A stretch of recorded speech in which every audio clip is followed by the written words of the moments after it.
durante buen tiempo sirviendo con jóvenes hemos visto muchas cosas. Una, como bien mencionó nuestro hermano Rafael, nos estamos poniendo viejos y uno ve los jóvenes creciendo, fortaleciéndose, pero uno va decayendo. Y qué bueno que el hombre interior no es así. Sin embargo, una de las características importantes es que uno ve jóvenes pasando etapa por etapa y los padres también van viviendo esas etapas. Son adolescentes, se gradúan del colegio, pasan y ya a la universidad, terminan la universidad, luego se casan y así los padres van con ellos. Y en muchas de esas ocasiones una frase era como repetida, incluso yo mismo la repetía y los padres la repetían y hasta los mismos jóvenes la repetían y nosotros los cristianos la usamos con mucha frecuencia. Cuando termina una etapa, un tiempo importante en nuestra vida, con frecuencia decimos, Ebenezer. Hasta aquí nos ha ayudado el Señor. Yo me enteré que ustedes tienen 4 años ya, ¿cierto? Como iglesia. ¡Wow! Desde la distancia hemos escuchado, hemos visto la obra grandiosa de gracia que ha venido manifestándose en ustedes y es muy evidente aquí. Y me imagino las veces que ustedes han podido decir también esa frase, Ebenezer, hasta aquí nos ha ayudado el Señor. Y es una frase bíblica. Pero en una ocasión yo, después que la dije, me quedé pensando, Joel, ¿realmente sabes dónde está esa frase? ¿Por qué fue usada? ¿Cuál fue el contexto de esa frase? ¿Qué historia hay detrás de esa frase hasta el momento en que este profeta juez Samuel la mencionó? Y es posible que usted sí conociera eso desde hace mucho tiempo, pero en mi caso yo desconocía los detalles y Dios me inclinó a estudiar un poco desde el inicio de Primera de Samuel hasta el capítulo 7, donde se dice esa frase, y pude ser confrontado, ministrado, motivado y a la vez enfocado en un Dios no solamente que da victoria, sino un Dios que perdona al más vil pecador. Yo quisiera que usted vaya conmigo al momento donde se dijo esa frase, en Primera de Samuel, capítulo 7, versos desde el 12 al 14. Primera de Samuel 7, del 12 al 14, y es importante que usted tenga su Biblia o abierta o encendida porque vamos a leer muchos pasajes de Primera de Samuel para poner esta frase en contexto.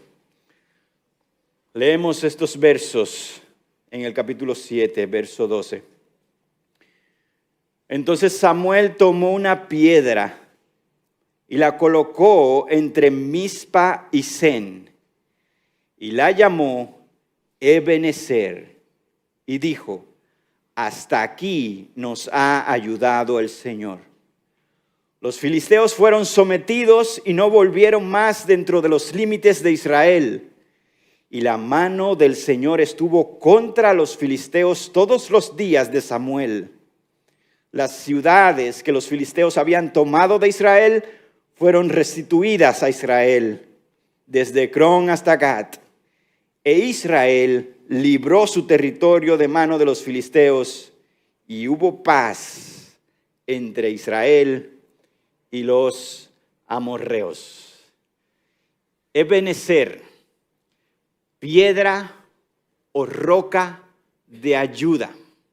Es el significado de esa frase en hebreo.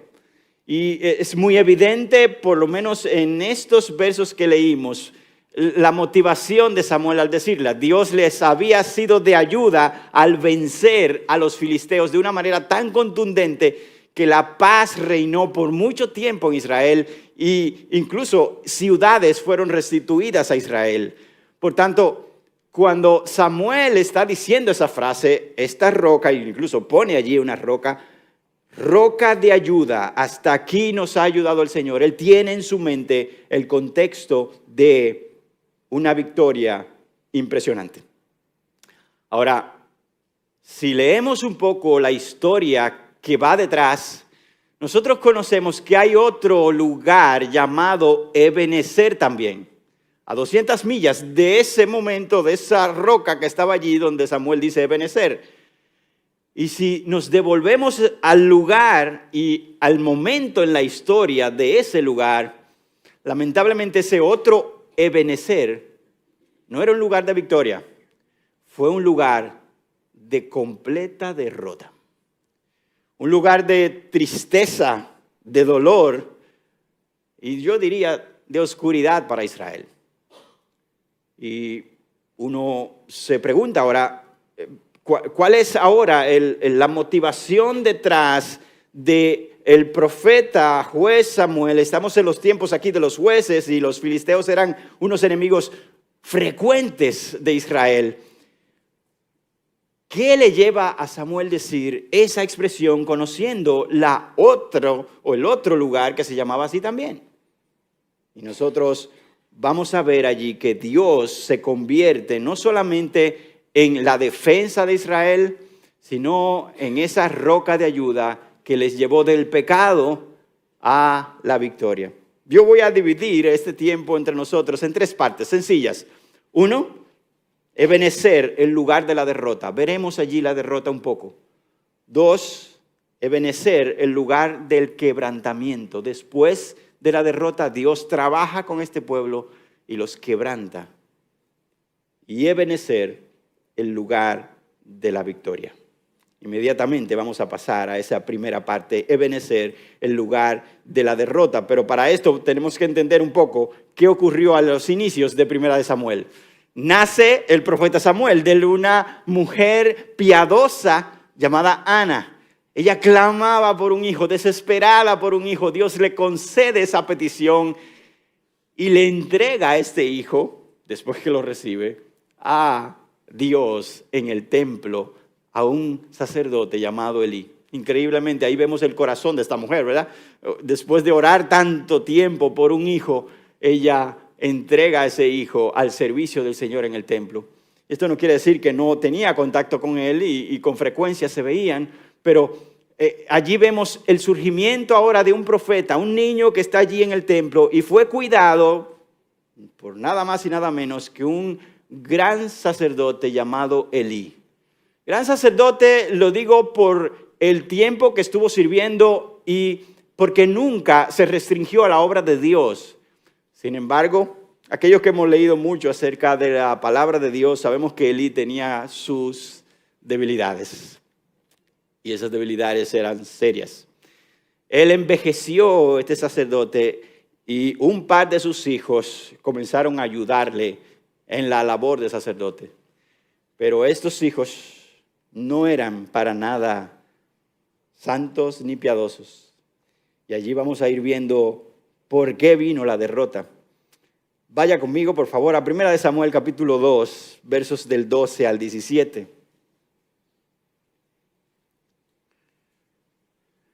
Pero los hijos de Elí eran hombres indignos. No conocían al Señor ni la costumbre de los sacerdotes con el pueblo. Cuando alguien ofrecía sacrificio, venía el criado del sacerdote con un tenedor de 3 dientes en su mano mientras se cocía la carne. Lo introducía en la cazuela, la olla, la caldera o el caldero y todo lo que el tenedor sacaba lo tomaba el sacerdote para sí. Así hacían ellos en Silo con todos los israelitas que iban allí. Además, antes de quemar la grasa, el criado del sacerdote venía y decía al hombre que ofrecía el sacrificio: da al sacerdote carne para asar, pues no aceptará de ti carne cocida, sino solamente carne cruda. Y si el hombre le decía: ciertamente deben quemar primero la grasa y después toma todo lo que quieras, él respondía: no, sino que me darás ahora, y si no la tomaré por la fuerza. Verso 17. El pecado de los jóvenes era muy grande delante del Señor, porque despreciaban la ofrenda del Señor. Sacerdotes, representantes del pueblo delante de Dios y viceversa. Hombres que tenían que vivir bajo un estándar riguroso de ejemplo y de piedad, pero que en este caso se aprovechaban de su posición para obtener beneficio, para satisfacer sus deseos. No voy a entrar mucho en los detalles de lo que significaba y cómo eran los sacrificios en ese tiempo, pero simple y llanamente había un cordero, algo de carne que se entregaba, y allí esa carne debía ser cocida en el fuego, y una vez cocida y toda la grasa fuera ya consumida, entonces de allí sí se podía tomar para los sacerdotes. Sin embargo, estos sacerdotes no esperaban que la grasita se fuera. La grasita es buena, hermano, no sé si usted, pero yo soy muy débil con la grasa y mi esposa me ayuda mucho en eso. Sin embargo, estos sacerdotes querían esa grasa y tomaban antes que se consumiera. Incluso preferían la carne cruda para ponerla, ¿verdad?, a cocinar y tener ahí todo el sabor. Pero la palabra de Dios dice que debido a esta acción, el pecado de estos jóvenes era muy grande porque despreciaban lo que es esta ofrenda para el Señor. El verso 22 nos da un poco más de detalles de cómo eran estos jóvenes también. Elí era ya muy anciano y oyó todo lo que sus hijos estaban haciendo a todo Israel y cómo se acostaban con las mujeres que servían en la entrada de la tienda de reunión. No solamente tomaban de la ofrenda para sus deseos, sino que en medio del servicio, allí en la tienda de reunión, como le llamamos el tabernáculo, donde se hacían sacrificios y se adoraba al Señor, ellos con las que servían allí, se acostaban. Ciertamente, hermanos, estos eran hombres, como dice aquí, indignos. Y a mí me gustó mucho esa traducción, porque si los traductores la hubieran dejado igual, nosotros no hubiéramos entendido nada. Porque allí lo que dice en hebreo es, estos eran hijos de Belial. Y Belial no era más que una entidad más demoníaca que representaba todo lo profano del universo. Egoísmo, bajeza, corrupción de carácter, todo eso era Belial. Y ser un hijo de Belial era ser como él. Hombres indignos. Si usted recordará a Ana, la madre de Samuel, el profeta, cuando va al templo a orar, ella está allí en silencio orando, ¿se recordarán? Y allí está clamando y llora. Y Elí, el sacerdote, la ve allí y dice, está borracha, creo que está. Solamente oía la boca moviéndose y así le llama la atención. Pero Ana utiliza esta misma expresión de indignidad para defenderse y dice, no tenga a su sierva por mujer indigna. Allí una vez más la expresión es, no tenga a su sierva por hija de Belial. Hombres indignos que debían tener su servicio a Dios como algo muy honroso, despreciaban ese servicio y la ofrenda. El capítulo 2, verso 12, nos da la razón, la raíz de por qué estos hombres eran así. Dice así, no conocían al Señor ni la costumbre de los sacerdotes con el pueblo. Oh, hermanos, esa expresión no es ligera, porque estamos hablando de sacerdotes. Nada más por ser judíos, ellos eran entrenados en la ley de Dios desde pequeños a aprendérsela. Siendo sacerdotes, ellos tenían una mayor rigurosidad para ese entrenamiento, para servir a Dios. Por tanto, decir que no conocían al Señor era algo hasta contraproducente. ¿Cómo va a ser? Es como decir hoy, ya este hombre terminó su seminario, tiene un doctorado en PhD en teología, pero no conoce al Señor. ¿Será posible eso? ¿Será posible saber mucho de Dios sin conocer a Dios? Dios nos libre de esa condición. El pastor Rafael terminaba la escuela dominical en esta mañana diciendo, Dios, ayúdanos a no ser más inteligentes, sino más santos. Oh, cuánto se ha utilizado este libro simple y llanamente para tener una mente llena de palabras, pero una vida muy lejos de Dios. Amados, y esta era la condición de esos hombres. Pero esto no es nada nuevo en la Biblia. En la Biblia vemos que hasta los demonios creen y tiemblan y son demonios. En la Biblia vemos cómo Satanás utiliza la palabra, es un maestro de la palabra para tentar a Jesús. Pero es Satanás. La gran pregunta es, ¿pudiéramos nosotros estar en esa condición? Porque como veremos más adelante, esa condición es la que lleva a estos hombres y a todo un pueblo a una derrota humillante. El pastor John Piper, muy conocido, ¿verdad? Dijo esta frase: tú puedes leer teología 10 horas al día, por 40 años, y no conocer a Dios como hermoso, como aquel que satisface completamente, o como el más grande tesoro de tu vida.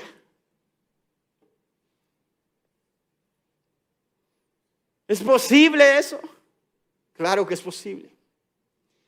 Porque a veces nos relacionamos con la teoría y el conocimiento craneal de lo que aquí está escrito y nos olvidamos del Dios detrás de la palabra con quien debemos relacionarnos, hasta producir afectos de amor y entrega por Él. Esto no es nuevo en la palabra. La palabra dice en Jeremías 9:24, pero si alguien se gloría, gloríese en esto, de que me entiende y me conoce.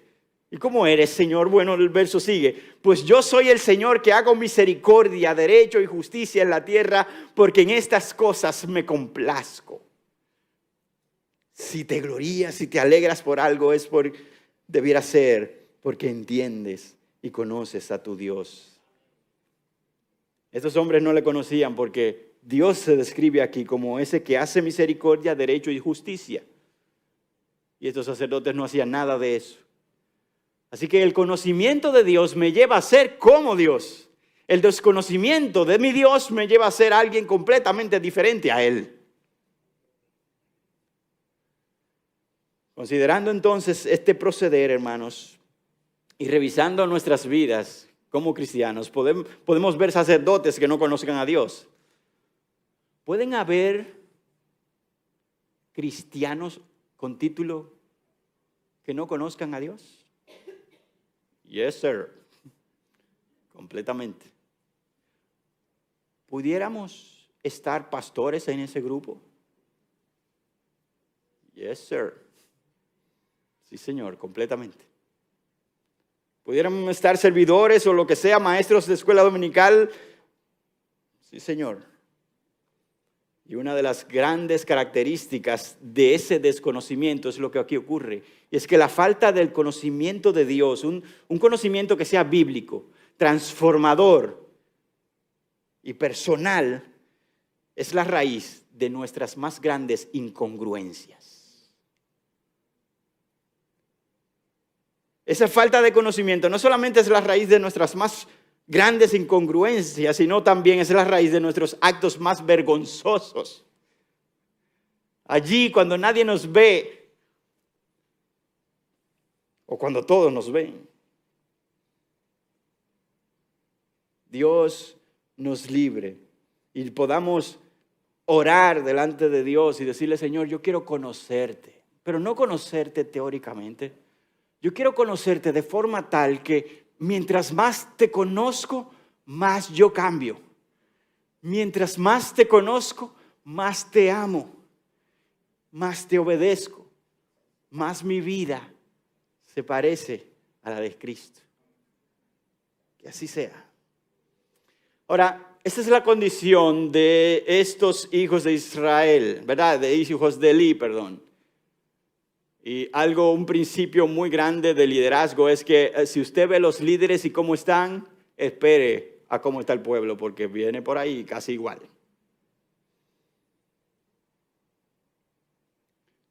Sin embargo, nosotros podemos ver que no solamente los hijos estaban en una condición triste, sino que su padre también, y lo habíamos mencionado, ¿verdad?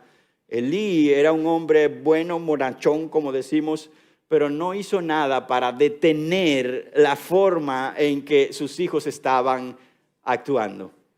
2 mensajes llegaron a Elí advirtiéndole, mira, hey, está pasando algo, haz algo. Uno fue por un hombre de Dios que no se sabe el nombre. Verso 2, verso 29, este hombre viene y le dice estas palabras a Elí sobre sus hijos. ¿Por qué pisotean mi sacrificio y mi ofrenda que he ordenado en mi morada? Y honras a tus hijos más que a mí, engordándose ustedes con lo mejor de cada ofrenda de mi pueblo. Ahí está una de las raíces del problema. Un sacerdote, un líder, un padre que debía amar y honrar a Dios más que a sus hijos, hizo lo inverso.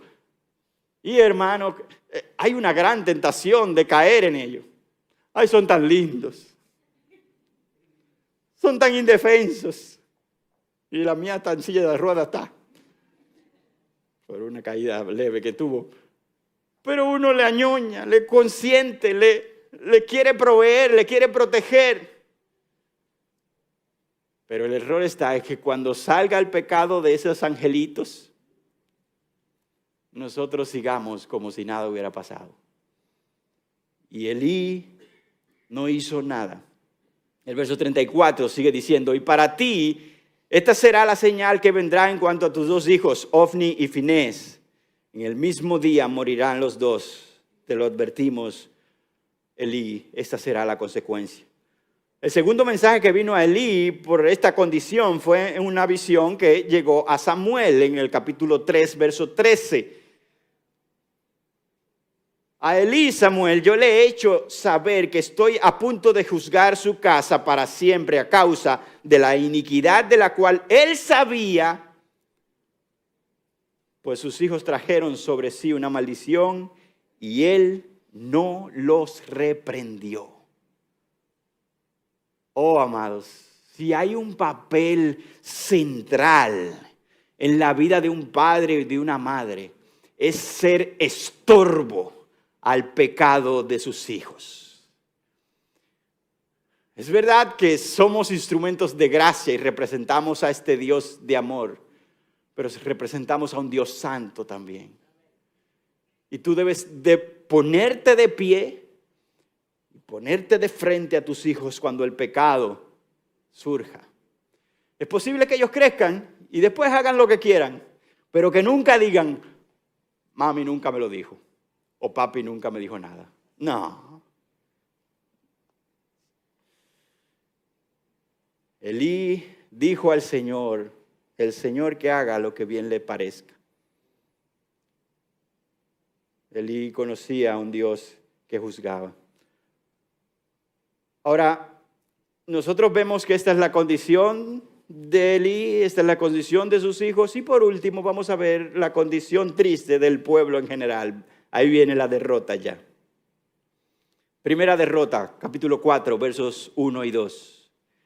Cuando Israel salió para enfrentarse en batalla con los filisteos, acampó junto a Ebenezer. Este es el primer, Ebenezer. Mientras que los filisteos habían acampado en Afec. Los filisteos se pusieron en orden de batalla para enfrentarse a Israel. Entablado el combate, Israel fue derrotado delante de los filisteos, quienes mataron como a 4,000 hombres en el campo de batalla. Primera derrota. 4,000 hombres fallecen. Yo no sé si usted recordará momentos en la historia bíblica cuando Israel perdía, pero era liderado por un hombre de Dios. En ese momento, ese hombre de Dios dirigía al pueblo a arrepentimiento o a preguntarle a Dios, Dios, ¿qué pasó? ¿Hay algo que hicimos mal? Y Dios hablaba y había arrepentimiento y el pueblo se enderezaba. Oigan bien la reacción ahora después de una derrota. Versos 3 y 4 del capítulo 4 dice así. Cuando el pueblo volvió al campamento derrotado, ¿verdad? Los ancianos de Israel dijeron, ¿por qué nos ha derrotado hoy el Señor delante de los filisteos? Buena pregunta. Parecía como que iban bien, porque Dios fue quien provocó esto. Pero miren la reacción. Tomemos con nosotros de Silo el arca del pacto del Señor, para que vaya en medio de nosotros y nos libre del poder de los enemigos. El pueblo envió gente a Silo y trajeron de allí el arca del pacto del Señor de los ejércitos que está sobre los querubines. Y mire quién la trajeron. Los dos hijos de Eli, Ofni y Finés, estaban allí con el arca del pacto. Yo no sé cómo fuego no cayó en ese momento, pero Dios sabe sus tiempos y las formas. Y vendrá la forma. Ahora, lo que nos llama tanto la atención, hermanos, es que después de esta derrota, ellos se hacen una buena pregunta. ¿Qué fue lo que pasó? Pero no esperan la respuesta de Dios. Ellos dicen, tenemos el amuleto. Si tú te recuerdas, cuando el arca está, Dios gana. Así que busquen el arca. Y el truquito era poner el arca y ya con eso se resolvía. Oh, hermano, qué presunción, qué manipulación del Dios santo, santo, santo. Esta es la forma en que ellos querían lograr sus deseos, con los pasos 1, 2, 3. Con estos 3 pasos lo logramos. Oh, hermano, qué grandes errores nosotros cometemos cuando queremos usar cosas de Dios para obtener nuestro plan y nuestro propósito. Yo no sé si a ustedes les ha pasado, pero en mi familia y en muchos otros lugares, yo a veces he visto, ¿verdad?, la Biblia abierta en el medio de la sala en el Salmo 23. Y ahí está, ya está deshojándose casi y con polvo. Y dice, no, eso, para que Dios sea en el centro de nuestra vida. Ese es el truquito. No, yo voy a dedicar mi devocional de 5 minutos al día para que este día me vaya bien todos los días. Ese es el truquito. Y así podemos utilizar, venir a la iglesia, servir en un sitio, hacer muchas cosas con el fin de lograr algo. Y queremos manipular al Dios que lo conoce todo. Pero Dios es inmanipulable. Y las cosas que son de Dios, que son santas, que fueron creadas para tener una relación con Él y conocerle y rendirnos ante Él, se convierten entonces en amuletos que queremos usar. Y aquí viene entonces la segunda y terrible derrota. Los filisteos, capítulo 4, versos 10 y 11. Los filisteos pelearon con Israel, Israel fue derrotado y cada cual huyó a su tienda. La mortandad fue muy grande, pues de Israel cayeron 30,000 soldados de a pie. Aquí viene. El arca de Dios fue capturada y murieron Ofni y Finés, los 2 hijos de Eli. La historia continúa. Elí se entera de que sus hijos mueren, pero que el arca fue tomada y él cae hacia atrás y se desnuca y muere. La esposa de Finés, nuera de Elí, al oír la noticia, estaba en parto y da a luz y está a punto de morir porque se complica el embarazo o el parto. Y allí le ponen nombre a este niño que nace en medio de esta muerte de su nuero y de su esposo. Y dijo, se llamará Icabod, en el capítulo 4, verso 21 y 22. Se llamará Icabod. Y dijo, se ha ido la gloria de Israel porque el arca de Dios ha sido tomada. Icabod, sin gloria significa eso. Este niño se iba a llamar de esa forma toda su vida. Israel se había quedado sin la gloria del Señor. Derrotados por los filisteos 2 veces, sus líderes espirituales muertos, el arca del pacto en las manos de los enemigos y Dios alejado de ellos. Definitivamente Icabod, sin gloria. Ebenezer, un lugar de derrota. Pero Ebenezer también se convirtió después en un lugar de quebrantamiento. Veamos un poco lo que ocurrió después en ese lugar. No sin antes contarles, y ustedes recordarán lo que han leído la historia, de que esa arca fue llevada a la tierra de los filisteos y fue puesta ahí, donde, bueno, aquí tenemos un dios que se llama Dagón, y allí le vamos a poner el otro dios, ahora el de los israelitas. Vamos a ponerlo ahí y seguimos acumulando dioses ahí para que nos vaya bien también. Y la historia, ustedes saben, ¿verdad? Que el primer día la estatua de Dagón cae, amanece en el suelo, la ponen de pie y al segundo día está en el suelo de nuevo sin cabeza y sin manos. Y deciden, bueno, vamos a sacar esto de aquí, parece que esto es el problema. Y la ponen en otro lugar, allá hay tumores, gente enferma, todas las pieles de la gente se contagian y la mueven de un lugar a otro. Y ellos, no me la tire para acá, después dicen, no, para acá no, ya. Hasta que deciden en un momento, mira, vamos a hacer algo. La ponemos en un carro, le ponemos 2 vacas y la soltamos y que vaya para donde Dagón quiera, será, porque no van a decir Dios de Israel. Y así lo hicieron. Y esas vacas, dominadas por el Dios que las creó, las llevó a la tierra de Israel, al arca. Los filisteos se iban a dar cuenta una vez más en esta historia de que el Dios que era representado por esta arca no era como el Dios de los filisteos. Este es el Dios verdadero. Nuestro Dios, hemos dicho, no puede ser manipulado ni controlado como los dioses hechos por los hombres. Él es un Dios que gobierna, que dirige, que actúa según su voluntad. Y el arca llega a este lugar, específicamente allí cerquita de la frontera con los filisteos, y queda allí por un buen tiempo. Y cuando los judíos reciben el arca allí, celebran,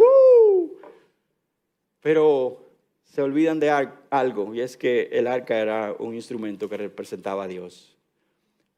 La agarran, chequean lo que hay dentro. Y en ese lugar mueren 50,000 personas. Pero hay una señal de algo que está ocurriendo ya después de eso. Y en el capítulo 6, verso 20, se hacen esta pregunta. ¿Quién podrá estar delante del Señor, este Dios santo? ¿Quién subirá al alejarse de nosotros? ¿Quién lo moverá esta arca a otro lugar? Nadie. Esta gran pregunta habla de algo que ya se está dando cuenta. Con este Dios no se juega. Yo no puedo tratarlo con trivialidad. Este Dios es santo, santo, santo. Y la consecuencia de ese momento fue que el arca no fue movida, nadie la tocó. De ese lugar, Kiriat Jearim, por 20 años la dejaron ahí, mi hermano. ¿Y quién la va a mover? No, yo no. ¿Y tú? No. Se quedó ahí por 20 años.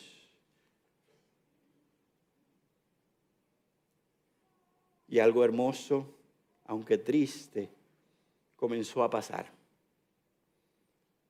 Capítulo 7, verso 2. Dice, pero pasó mucho tiempo, 20 años, desde el día en que el arca quedó en Kiriat Jearim, y toda la casa de Israel añoraba al Señor. Ojo, yo no sé si usted se dio cuenta, ¿a quién añoraban? Al arca. Ya no. Ya el amuleto no era importante. Era Dios mismo a quien añoraban. Y yo me encargué de detenerme, ¿qué significa esa palabra añorar? Y me encontré que el significado lo podía obtener básicamente leyendo varias versiones de la Biblia. Y si usted tiene varias versiones, la verá conmigo. Esta es la versión de la Nueva Biblia de las Américas. Añoraban al Señor. La Reina Valera dice, y toda la casa de Israel lamentaba en pos de Jehová. Añoraban, lamentaban en pos de Jehová. La Reina Valera, pero ahora de 2015, más revisada, dice, y toda la casa de Israel gemía por el Señor. Añoraban, lamentaban y gemían. la Nueva Traducción Viviente, un lenguaje ¿verdad? Más llano, todos los israelitas se lamentaron porque parecía que el Señor los había abandonado. Hermanos, ya ellos sabían que el arca no era la solución y moverla de un lado para otro. Ellos sabían que la fuente de victoria, de paz, de gozo, de plenitud era Dios mismo. Oh, hermano, y yo no sé si tú has oído esta frase. Es una frase muy repetida y poderosa realmente. Pero esta frase dice, nunca sabes que Dios es todo lo que necesitas hasta que Dios es todo lo que tienes. Ahora, yo quise adaptar la frase a esta situación, porque esto no es lo que está pasando aquí. Lo que está pasando aquí, la frase diría, nunca sabes que Dios es todo lo que necesitas hasta que teniéndolo todo, Dios es lo único que te falta. Ellos ya tenían paz por mucho tiempo con los filisteos. Estaban con su familia, en su tierra. Ellos pudieran decir, estamos en gozo. Pero a pesar de que tenían todo, le faltaba una sola cosita, Dios. Para el hijo o la hija de Dios verdadero, tener prosperidad, tener salud, tener todas las cosas buenas, eso es una bendición. Pero estar lejos de Dios le quita la hermosura a todo lo demás. Si tú eres un hijo de Dios verdadero. Y esto le ocurrió al pueblo de Israel. Estaban en lamento, estaban añorando al Señor como en aquellos tiempos. Bendito ese momento cuando Dios nos mueve a añorarle, a extrañar lo que es estar cerca de Él. Oh, hermano, aquí pueden haber dos condiciones en este lugar. Aquellos que están como Icabod, sin gloria, porque están apartados de Dios por sus malas decisiones. Y hoy en día pudieran tener un buen trabajo, pudieran tener una buena familia, pero en su corazón hay un lamento, Señor, estoy mal, necesito cambiar mi condición y estar cerca de ti. Si es así, esta es una buena mañana para restaurar esa relación. Pero hay otra condición de Icabod que es más profunda y es nunca haber tenido una relación con este Dios santo, santo, santo. Y estar aquí oyendo acerca de este Dios y reconocer mientras hablamos, mientras cantamos, de que algo te falta. Y es el Dios del universo que lo llena todo en todos. Y estás en una condición de pecado, de lejanía de Dios, donde añoras tener esa relación que tal vez otros tienen. Estás en un buen lugar para entablar una relación con este Dios. Y aquí viene un líder sí piadoso y lidera a este pueblo en medio de ese lamento. Verso 3 del capítulo 7, Samuel se pone de pie y habla a toda la casa de Israel diciendo, si es que ustedes se vuelven al Señor con todo su corazón, entonces quiten de entre ustedes los dioses extranjeros y a Astarot y dirijan su corazón al Señor y sírvanle solo a Él y Él los librará de la mano de los filisteos. ¿Hay lamento? ¿Hay tristeza por la condición porque Dios está lejos? Sí, eso es bueno. Eso es parte del arrepentimiento genuino. Tristeza por el pecado. Pero eso no es el único paso. Ahora que hay ese lamento, ahora te toca ponerte de pie y tomar acciones. Samuel les dice, vuélvete de todo tu corazón al Señor. Tú vas para un lado, voltéate. ¿Y cómo se ve eso? Bueno, Samuel dice, si tú te vuelves, esto es lo que tú vas a hacer. Entonces, quiten de entre ustedes los dioses extranjeros y Astarot. Allí se muestra un cambio y una devolución hacia Dios. Nosotros cuando escuchamos esto de quiten los dioses, nosotros pensamos como que eso era algo sencillo. Eso es fácil, las imágenes, zúmbelas, tiran al zafacón y ya vuélvanse a Dios. No, hermanos, así como tú y yo tenemos dioses que hoy nos gobiernan y nuestra vida gira en torno a esos dioses, para ellos esa estatuilla, esos dioses extranjeros Todo dependía de ellos. La cosecha, vamos a estar frío con este Dios de la cosecha. Entonces, y para que me vaya bien, vamos a adorar a este otro Dios. Y entonces quitar a esos dioses significaba ya no adorarlos, ya no tenerlos en mente, ya que mi vida no ruinara en torno a Él, sino ahora en torno solo al Dios único de Israel. Lo mismo que nosotros hoy. Soltar tus dioses y mis dioses requerirá sacrificio. Pero eso es lo necesario para salir de la condición de lejanía de Dios. Vuélvete al Señor de todo tu corazón, quita tus dioses y ahora dirige tu corazón. A mí me encanta cuando la Biblia menciona tanto corazón, porque es de dentro que comienza la cosa, no desde afuera. No con actitudes ni portarme bien, no, es con afectos profundos hacia Dios. Mis metas, mis sueños y deseos, planes, debe estar Dios ahí como dueño y rey. Dirige tu corazón y sírvele solo a Él y Él les librará. Oh, qué gran enseñanza, hermanos. Muchos nos podemos quedar solamente en el lamento. Ay, yo estoy mal. Ay, sí, yo estoy frío. Ay, tú no te imaginas, hermano. Sí, eso está bien, hermano, pero ya es hora de actuar. Es hora de levantarte, vuélvete a Dios, deja esos dioses y dirige todo tu ser a Él. Eso es lo que le dice Samuel, simple y llanamente. Y es que el lamento por el pecado y sus consecuencias son vitales en el arrepentimiento genuino, dice aquí una cita.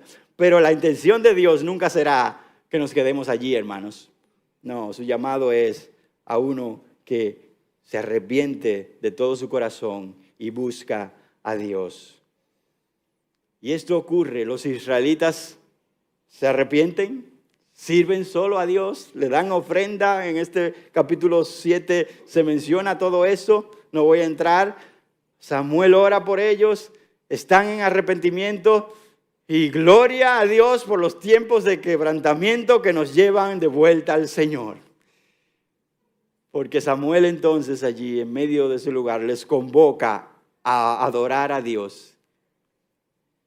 Y por ahí viene entonces Ebenezer, el lugar de la victoria. Verso 7 del capítulo 7. Cuando los filisteos oyeron que los israelitas se habían reunido en Mizpa, los principales de los filisteos subieron contra Israel. Cuando oyeron estos los israelitas, tuvieron temor los filisteos. Oigan, Samuel los mueve a un lugar para que adoren a Dios y restauren su relación con Él. Y allí hacen sacrificios y están orando. El pueblo no estaba preparado para la guerra. Los filisteos se enteran y van, ahora lo vamos a atacar. Ellos estaban en un momento de adoración. Aquí estamos en un momento de adoración. Nadie trajo su pistola hoy, ¿verdad?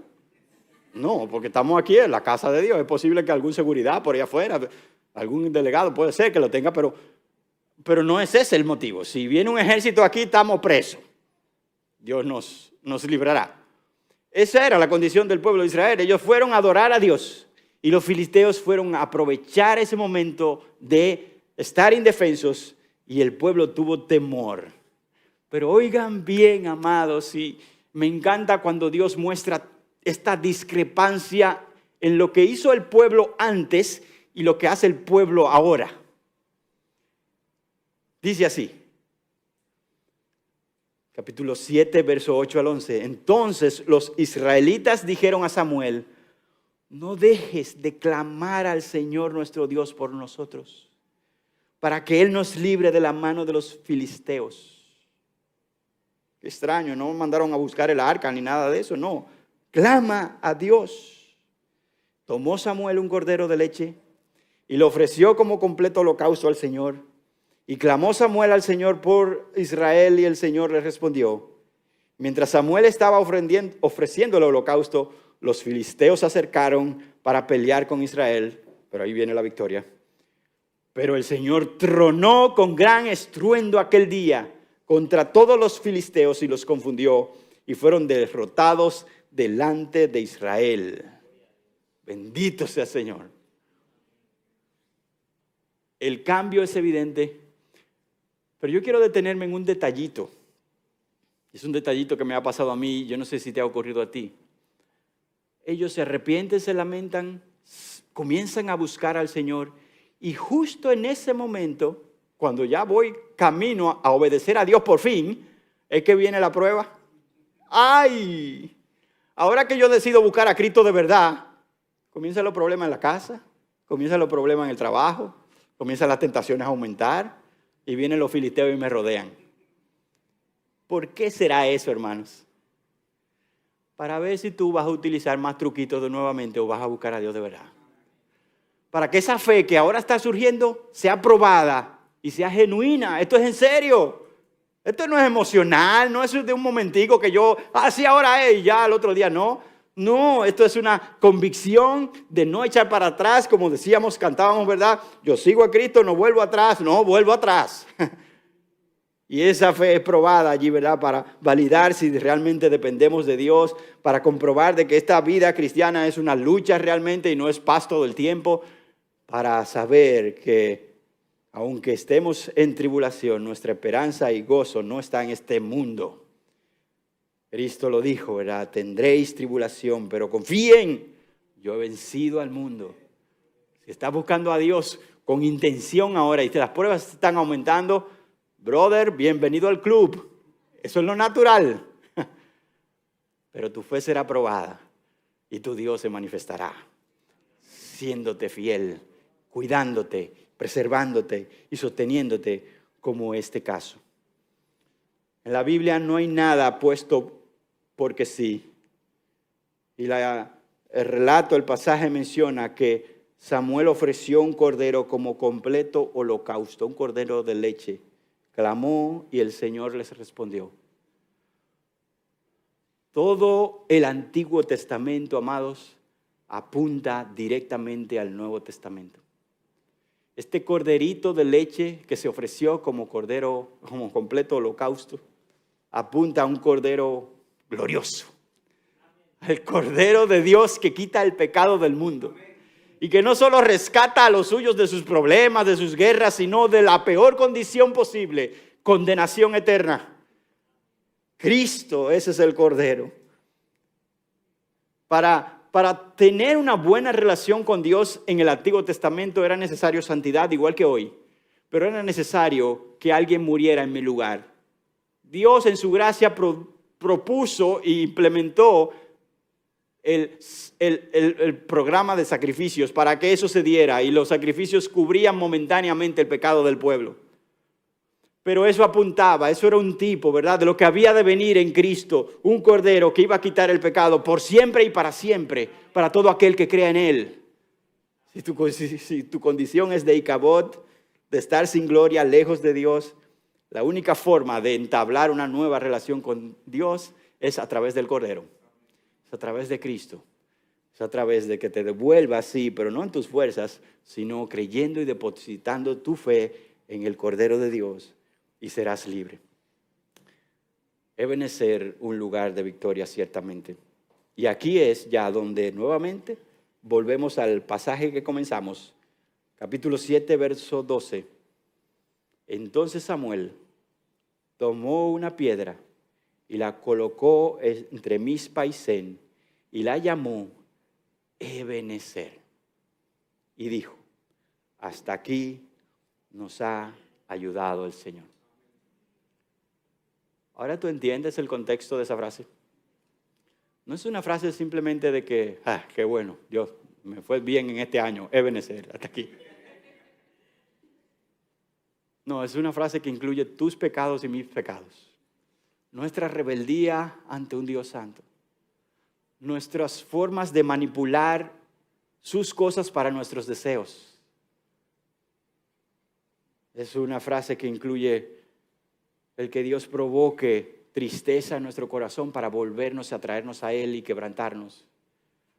Es una expresión que nos lleva a decir, sí, Él es el Dios de victoria, Él es la roca de ayuda de mi vida, pero es el Dios que me sacó de Icabod a Ebenezer.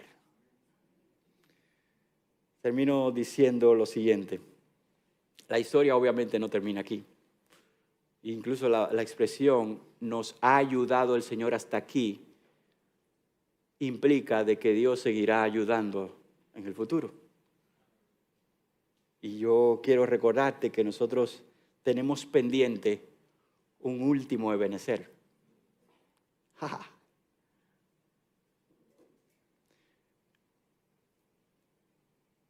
Yo estoy seguro que aquellos fieles hijos de Dios, salvos por gracia, cuando se encuentren con su Cordero de Dios, Salvador eterno, después de vivir en esta tierra, ya haber pasado todo el pecado y toda la historia de frustración que hemos tenido, y estar delante del Cristo que los salvó, van a vocear, no van a decir, Ebenezer, acá está aquí. Van a vocear con todo ímpetu, Ebenezer, hasta aquí tú me has ayudado, Señor, hasta aquí, bendito sea tu nombre. Y yo quiero estar ahí, y yo quiero motivarte a que tú también lo desees con todo tu corazón, que tu carrera no desmayes, sino que recuerdes que Dios es tu roca de ayuda.